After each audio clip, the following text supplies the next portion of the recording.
Now, you mentioned it's difficult to let it go.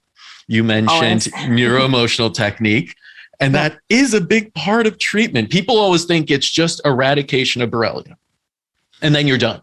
And sometimes people like celebrate when we're like, hey, no signs of Borrelia, Bartonell's gone, you have a little bit of this or that, but congrats on that, but you got a lot to go. And they just celebrate and they're like, I'm done. No Borrelia, I'm out of here.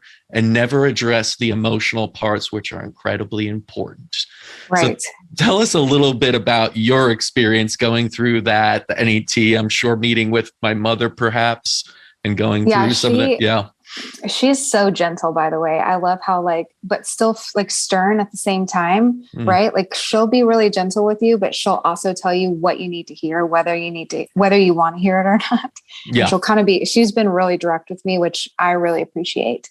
Um, it was definitely a shock the first time walking in there. I was like, you're going to take my blood and tell me that I'm holding a specific, emotion from a specific age. Like, okay.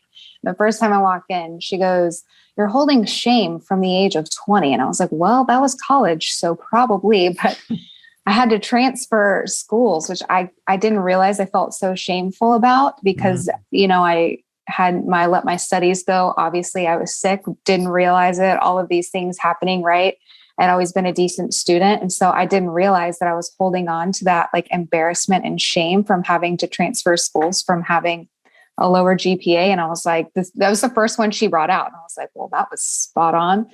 So, and it's progressed that way throughout, the 4 years that I've been there. Every single emotion they bring up that I'm holding on to from whatever age, it's always been accurate. And so I think it's extremely helpful. It's also been helpful. I started seeing a therapist here just to try and work through the trauma of being sick, basically my whole adult life, having doctors kind of like shoo me away.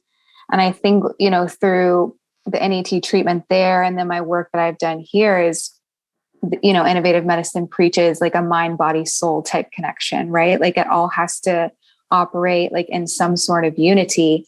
And I think that I have added on, my percentage points, up to 85, 90% now by realizing that I had separated my body from my mind and soul just because it was in so much pain that they weren't operating in unity up until like maybe the last, 6 to 8 months. And so working with my therapist here, trying to get all three back operating on the same level has been like unbelievably beneficial. And I didn't realize like how much the emotional part went into my actual physical healing. And mhm. I would say I've bumped myself up 5 to 10 human percentage points just doing that alone. So the physical side is so important. It is, but you're never going to be completely optimal if you're not dealing with all the repressed emotions from being ill or, any other life experience.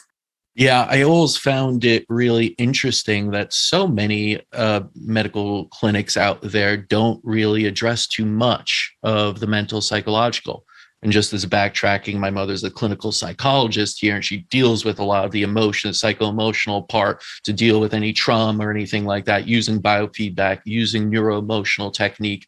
So it's kind of seeing how emotions are trapped in energetic pathways, how they're impacting biochemistry, and then trying to work on those emotions, release some of even the belief systems you may have that are triggering, a cascade of biochemical things that result in Right. disease and symptoms. But you just don't see. Have you ever had that before, where you went to treatment and you were getting emotional kind of help and therapies that way? Oh no, I feel like it was the complete opposite. Yeah. They're not doing anything to my mental health, or if they are, they lessen my physical effects. Like because I would say a normal question for doctors is, are you depressed? It's like, Mm, well, I've been sick for a decade. So yeah, I'm depressed. Oh, well, these are the reasons you have physical symptoms because you're depressed. Like, let me put you on an antidepressant.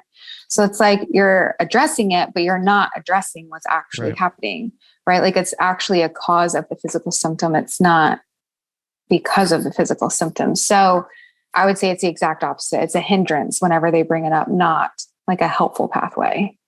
Yeah, again, it's not a knock on conventional medicine when I try to bring this up, because my father started off in conventional medicine. It's useful, it's necessary, it's a part of medicine, is conventional medicine, but it's lacking in some areas.